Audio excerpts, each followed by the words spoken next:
You obviously devised the lead rep scheme. What makes you so confident that you can continue to develop it going into next year?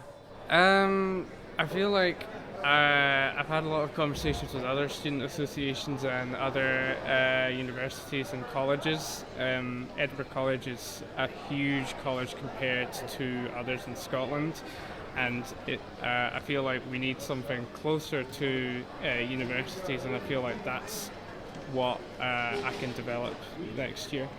You've mentioned that you want to improve the issue of the student housing crisis. With there being record numbers of student housing being built in and around the city, much to the ire of the Edinburgh residents, what is the solution to the crisis?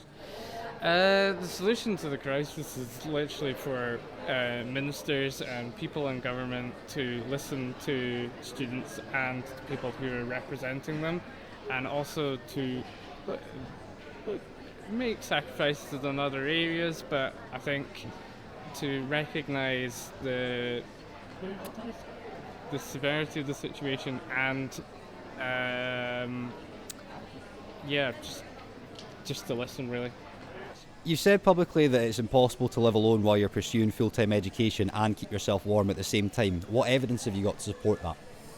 I mean, I've had countless students that have had to basically rely on our community fridge as well for food, and usually when there's a sign of like somebody is struggling for food, it's probably going to be that they're choosing food or heating or keeping the lights on in their house over the winter time, and it's like it's a real severe situation, and I feel like it's something that really needs to be talked about more.